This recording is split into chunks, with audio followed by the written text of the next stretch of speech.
De los hechos a la noticia. Con Pedro Pensini. Circuito Éxitos. Concluyendo la semana, vamos a hablar de un tema que es un poquito complejo comprenderlo, pero ¿cuántas veces no le hemos echado la culpa de cualquier cosa que nos pasa a la capa de ozono? No, que yo me siento mal, ¿será la capa de ozono? Es que amanecí como lenta, ¿será la capa de ozono? Es que no puedo tener suficientes hijos, tuve uno y me hubiera gustado tener 4. Y yo creo que eso fue la capa de ozono. La capa de ozono. Y no es que vamos a hablar solamente de eso, vamos a hablar de un tema que tiene que ver con la neutralidad de carbono. ¿Qué es? ¿Por qué los países ricos deben alcanzarlo antes del 2045? Vamos a darle la bienvenida a Osvaldo Felizola, coordinador, profesor del Centro Internacional de Energía y Ambiente del IESA. Y los dos hablábamos de cómo hacer para un cierre de semana, todo el mundo regresando a casa para descansar un poco el fin de semana, hacer este tema que es muy interesante, un tema un poco divertido, y por eso quería yo arrancar con esas 2 palabras, capa de ozono. ¿Cómo se llama realmente la capa de ozono? Querido Osvaldo, adelante. Bueno, un placer. Igualmente, gracias. Un placer a tu audiencia. Bueno, espero que todos estén pasando un feliz viernes y feliz comienzo de fin de semana para muchos de ustedes, o bueno, los que trabajamos el fin de semana, bueno, continuemos con la fortaleza para terminar de pasar el fin de semana. Sí. Bueno, realmente nosotros llamamos el nombre técnico de todo ese evento, no solamente capa de ozono, calentamiento global y contaminación, se le conoce con un nombre técnico que es la extinción masiva del antropoceno. Para que vean que ya estamos hablando aquí. Nos quedamos con capa de ozono, calentamiento global. Esa es la traducción, ¿verdad? ¿Tú qué dices? Nos gusta hablar más de calentamiento global porque, claro, el tema de extinción masiva del antropoceno incluye temas como, por ejemplo, deforestación, contaminación, sí, uso de un poco más complejo, pero si quieren podemos, ya que queremos hablar de neutralidad del carbono, podemos quedarnos solamente en un calentamiento global que ya es por sí tiene su. Perfecto, entonces hablemos en términos generales de eso. Los países ricos, las economías en desarrollo, dice que deberían adelantar varios años sus objetivos de neutralidad de carbono. Cuando uno lee una noticia como esta, uno dice, ¿qué es esto? O sea, ¿qué es neutralidad de carbono? ¿Y de qué manera se benefician los países logrando esto? Recomendado pues además por la Agencia Internacional de la Energía, que dice que las energías limpias como el principal instrumento para limitar el calentamiento global sería pues la vía por donde deberíamos comenzar. Sí, tal cual. El tema con el calentamiento global es que hay certeza científica de que está ocurriendo un calentamiento global, porque no es mentira que cada año las temperaturas están aumentando de una forma importante. Si tuvimos el mes de julio más caluroso de la historia registrada en la humanidad este año, y el anterior año habíamos tenido el julio más caliente hasta esa fecha. Se está notando y identificando un aumento progresivo de la temperatura de la Tierra. A eso se le considera que el evento que lo está causando es la emanación de gases de efecto invernadero, de gases CO2. Uh-huh. Y hay consenso en la comunidad científica de que esas emisiones son producto de lamentablemente de nuestro proceso industrial, dígase a través de la quema de combustibles fósiles. Todo lo que se ha llamado contaminación. Contaminación de gases de invernadero, porque contaminación, por ejemplo, puede incluir temas como, por ejemplo, basura. Ajá, quemándose, ¿no? Si se está quemando, se está emitiendo emisiones. Pero eso, si agarramos basura y la tiramos a la calle y, contaminamos y hacemos enfermedades, con ellas, no necesariamente producen CO2. Okay. Por eso que se separan un poquito, pero específicamente esta tiene que ver con ese tema de emisiones de CO2.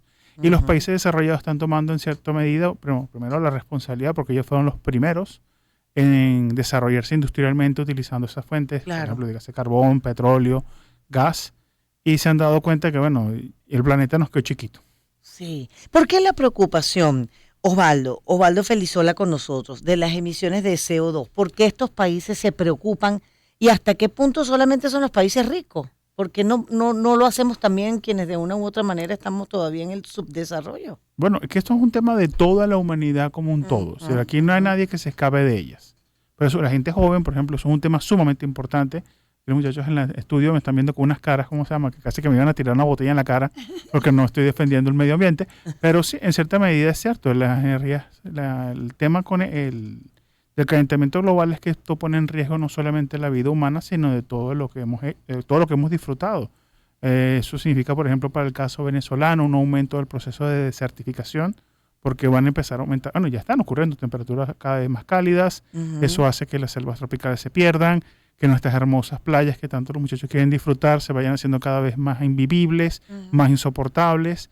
También acarrea costos importantes porque el que paga esto siempre es mientras más pobre es el individuo, es el que paga más caro todos los servicios, todos los productos. Va a ser mucho más difícil que se pueda producir comida. Para darles un ejemplo aquí a la gente joven, ustedes no me lo van a creer, seguramente la gente muy joven no lo sabrá, pero hubo un tiempo en Caracas donde había neblina en esta época del año. Sí. Era normal, por ejemplo, levantarse a las 5 de la mañana y que toda Caracas estuviera neblinada. Ajá. Pero lamentablemente ya eso se tenía perdió. que ver con eso. Sí, Con el todo eso se Ah. perdió por eso. O sea, Imagínate. Dice que el calentamiento, estamos conversando con Osvaldo Felizola, coordinador y profesor del Centro Internacional de Energía y Ambiente del IESA. Dice que el calentamiento hasta la fecha se sitúa en 1,2 grados centígrados. Esto ya ha contribuido a multiplicar desastres como inundaciones, sequías que afectan en particular a las poblaciones más vulnerables. Es lo que estamos viendo en este momento en el mundo, Osvaldo. Ujú. Con preocupación. ¿Tiene que ver todo lo que está pasando, los fenómenos naturales en el mundo con esto?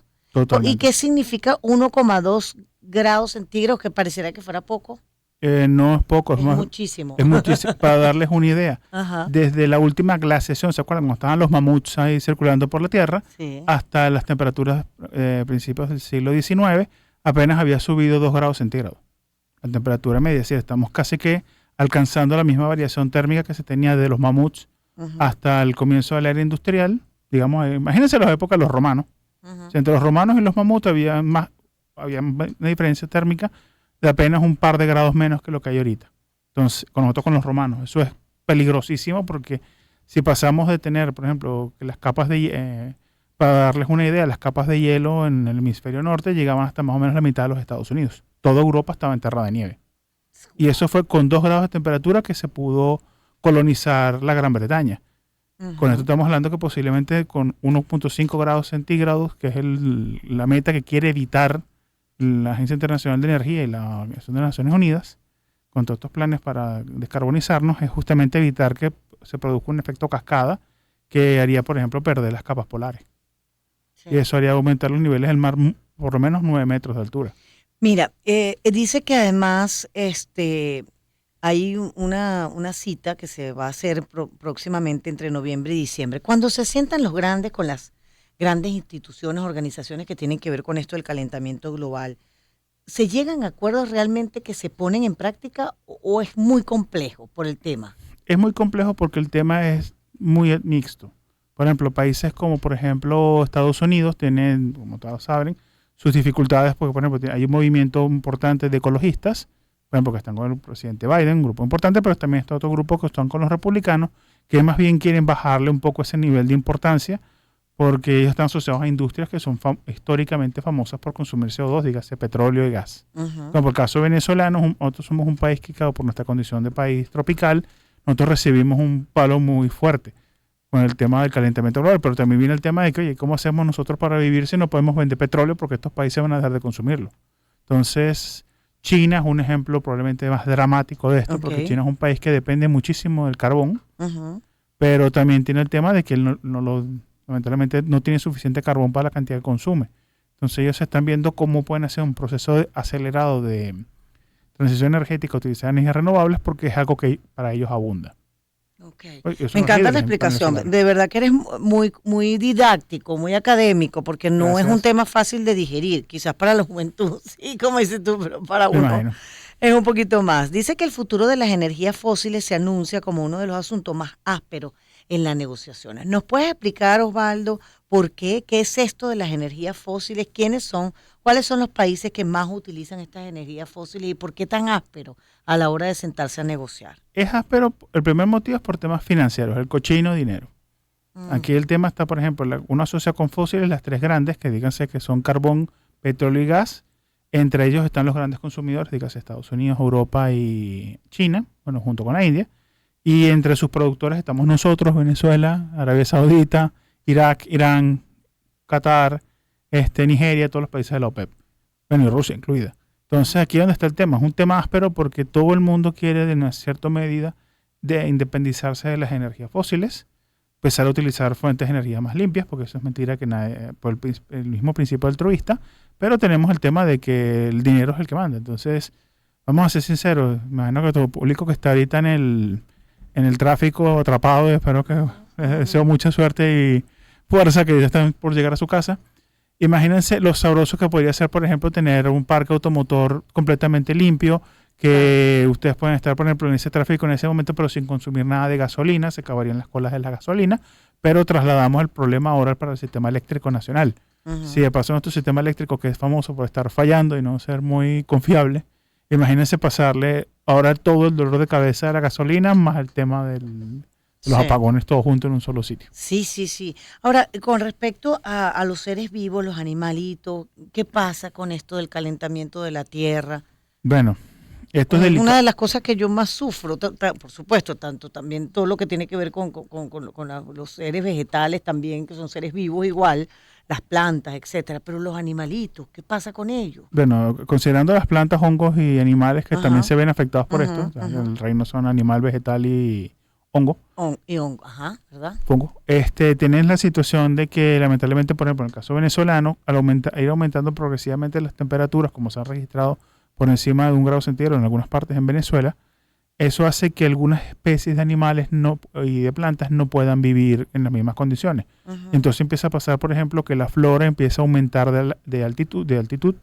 Lamentablemente los tipos de plantas van reduciéndose el espacio porque lamentablemente no pueden sobrevivir a partir de una altura. Sí. Y a medida que aumenta la temperatura, esa altura va aumentando. Entonces hace que cada vez los paisajes se vayan desertificando. Es decir, vamos pasando de árboles muy bonitos y ecosistemas animales muy variados a una vegetación más tipo xerófila o de, ¿cómo se llama? Tipo pastos, Árida. árida, pastos, que no soportan tanta variedad de especies animales, Ujú. sino más especies de insectos. Mm. Entonces los mosquitos empiezan a proliferar Así con mayor es. intensidad. Y es lo que está pasando, se siente. Sí. Fíjate, Osvaldo, que ahorita que nos hablas de Venezuela, y me parece interesante que después de que hagamos una pequeña pausa en unos minutos, volvamos a hablar de este tema.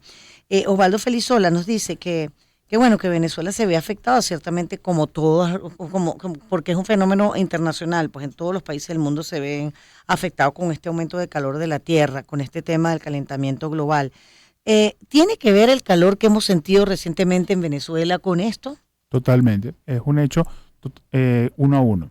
Ese aumento de temperatura se ha sentido Es de- impresionante. O sea, ahorita está menos, pero hace 2 meses era una cosa que no se aguantaba. insoportable. Y este diciembre, como les decía, la gente joven no se acordará, pero aquí en Caracas se llegaron a tener temperaturas de 8 y 7 grados centígrados en diciembre. Cuando normalmente No, era... esa es la temperatura Ah, normal de Caracas. claro, qué rico. Nuestro Y en li- enero. Nuestro querido Libertador vivió en Caracas a 7 y 8 grados Ujú, centígrados. ujú. Mientras ahorita los venezolanos a duras penas aguantamos que 25, 26 en diciembre. Sí, sí, sí. Pero en enero baja un poquito la temperatura. ¿A qué se debe eso? Si estamos también sufriendo por el calentamiento global igual. Ahí se tiene que O ver. ha habido también cambios en ese enero, febrero, que uno siente frito. Ahí lo que nos pasa en diciembre ya es un tema de estacional. Estamos en invierno en el hemisferio norte. Evidentemente hay un poco menos de irradiación solar en el Y como hemisferio. más fresquito, pues digámoslo así. Es más fresquito, entonces como hay menos luz solar, el agua está más fría, entonces el agua un poco más fría es menos temperatura que pueda compartirnos. Porque el principal factor que genera temperatura en Venezuela es el Mar Caribe. Ujú. Nuestra querida ponchera es el principal alimento de los huracanes Sí, sí. ¿cómo se llama? Del Caribe. Del Entonces, Caribe, sí. Bueno, conversamos con Osvaldo Felizola, coordinador, profesor del Centro Internacional de Energía y Ambiente de IESA. Pedro Pensini tiene algo que decirnos respecto a lo que es, pues, alguna publicidad que nos tiene que hacer por allí. Y regresamos en solo minutos con más de esta entrevista. Una oportunidad para empezar. 2023. Circuito Éxitos. Caracas, Maracay, Puerto La Cruz, Puerto Ordaz. Barquisimeto, El Vigía, Mérida, Táchira. Margarita, Maracaibo, Maturín. Circuito Éxitos. Encontremos más motivos para compartir. Sonidos. En primera fila.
Una oportunidad para empezar. 2023. Circuito Éxitos. Caracas, Maracay, Puerto La Cruz, Puerto Ordaz. Barquisimeto, El Vigía, Mérida, Táchira. Margarita, Maracaibo, Maturín. Circuito Éxitos. Encontremos más motivos para compartir. Sonidos. En primera fila.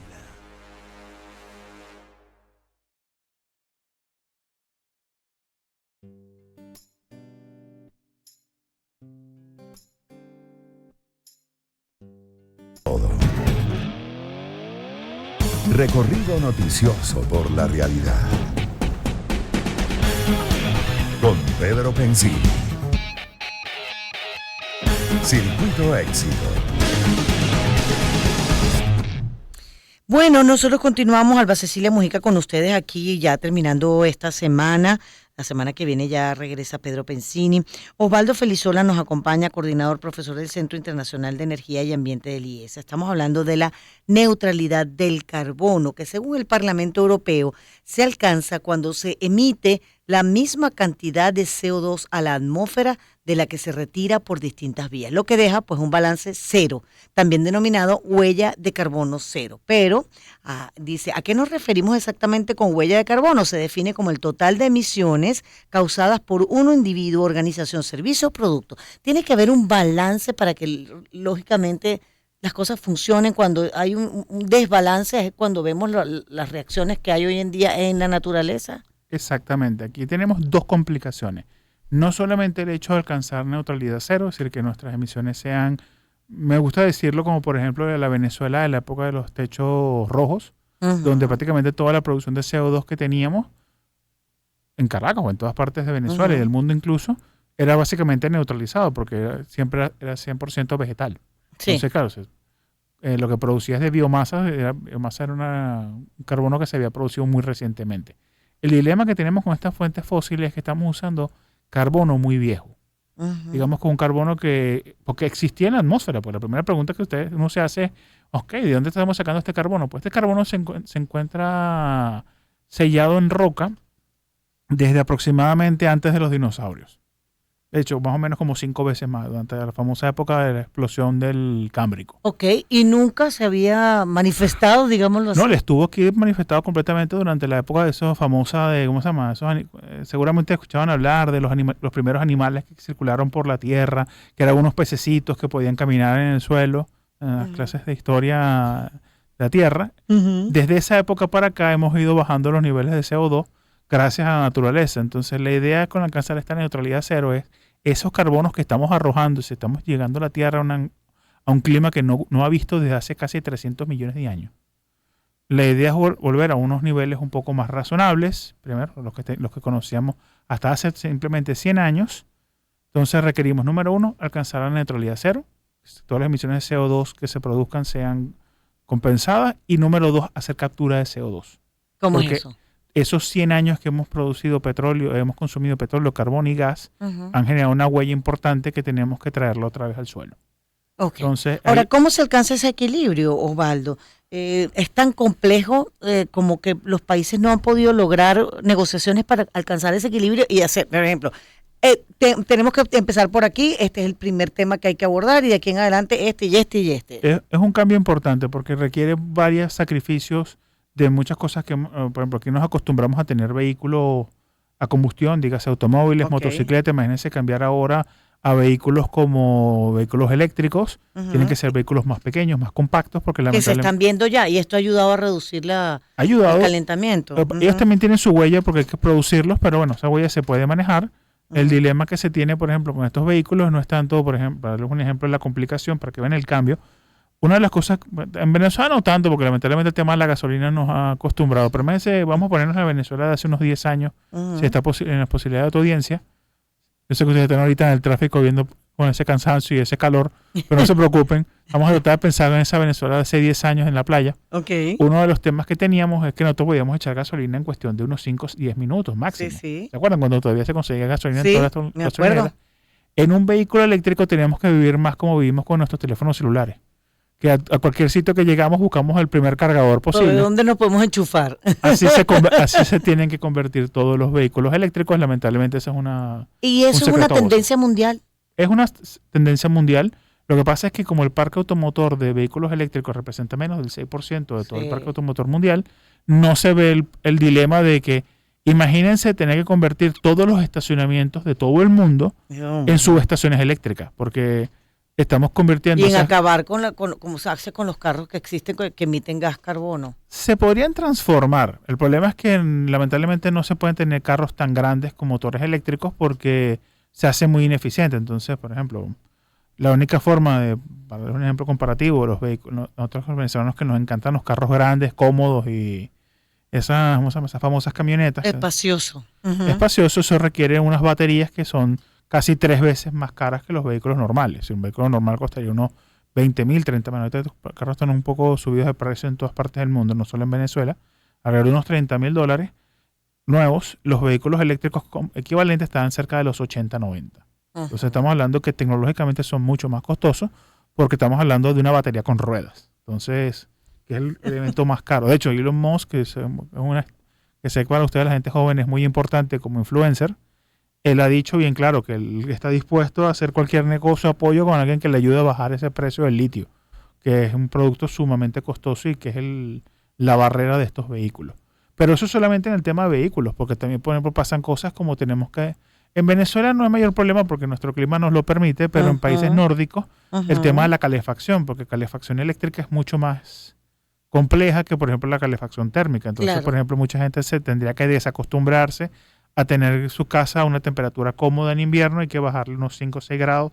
Imagínate, pero además, Osvaldo, por todo lo que estás describiendo, pareciera que eso fuera eterno, que no va a terminar nunca. O sea, vamos a suponer que se empiece realmente, porque ¿por qué se habla ahora del calentamiento global? O sea, ¿por qué esto no había sido un tema importante, sino de unos años para acá? Bueno, dependemos qué decimos esto, porque los primeros evangelistas del calentamiento global es de los años 70. Ok. Entonces, esto no es un tema nuevo. Lo que pasa es que cada año nos estamos dando cuenta que no se están cumpliendo las metas de que advierten los científicos. Entonces, algo que empezó a estudiarse en los 60, bueno, inclusive hasta en los 50, pero en los 70 que se empezaban a levantar las primeras críticas, empezó el tema de que, bueno, como, de hecho, tenía una muy buena acogida en el mundo político, porque claro, una posibilidad de volver un tema mucho más local, Ujú. porque depender de fuentes fósiles, por ejemplo, Estados Unidos, eso le acarrió durante la famosa crisis, la gente joven no los conoce, pero Estados Unidos sufrió un embargo petrolero en los 70 que le golpeó significativamente su economía. Estados Unidos, que todos sus carros eran famosos por ser camionetotas grandotas, enormes, tuvieron que verse obligados a cambiar a matrices de vehículos mucho más chiquitos, y fue el famoso explosión del mercado de automóviles japoneses, que sí tenían en ese momento los carros pequeños, mientras que los americanos solamente tenían, ¿cómo se llama? El vehículo más pequeño era un Claro, V6. Ujú.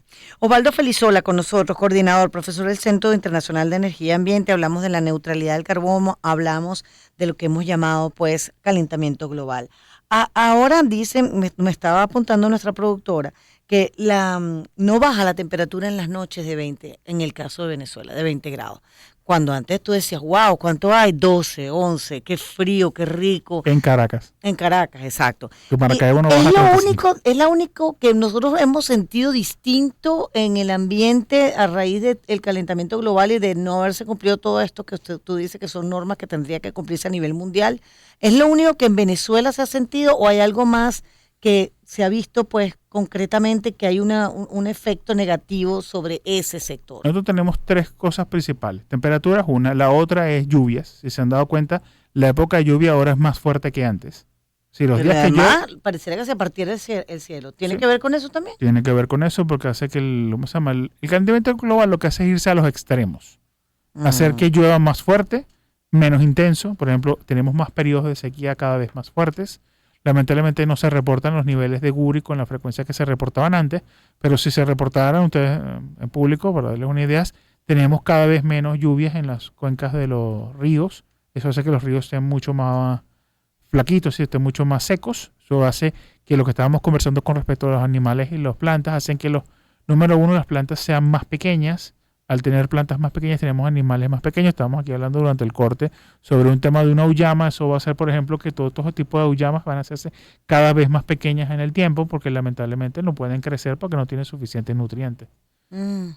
Y Fíjate ese- que me llama la atención porque tú hablabas del guri y ahí es donde se me ocurre. Los problemas que tenemos en Venezuela con el agua, la falta de agua, la falta de electricidad, también tienen que ver con el calentamiento global. Bueno, en el caso de la falta de agua y electricidad, en el caso venezolano es más un tema de de falta de inversión. falta de inversión y Total, pero mantenimiento. ¿hay algo que tenga que ver con eso también, con naturaleza, cuando no se Bueno. llenan las represas, ese tipo de cosas por los mismos problemas? Bueno, aquí vamos a hacer un ejemplo, o sea, vamos a ser sinceros, con el calentamiento la gente tiende, con estos calores fuertes, la gente tiende a prender más ventiladores y eso hace que una Claro. carga importante en el sistema. Mm. Gracias a Dios, bueno, gracias a Dios no, más bien una, ¿cómo se llama?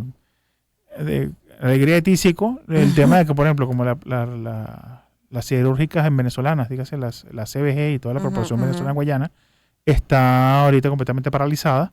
Esa producción, ese consumo de energía eléctrica para producir acero, hierro y aluminio, la bauxita, lo estamos consumiendo directamente nosotros como venezolanos. Es decir, más bien lo que nos ha permitido no caer los pocos niveles de servicio que tenemos ahorita ha sido el hecho de que, bueno, la situación país nos ha estado salvando, entre comillas, porque tampoco es que es una alegría buena, que, ¿cómo se llama? Que toda la región de Guayana esté sufriendo un problema económico terrible por la falta Ujú. de ella.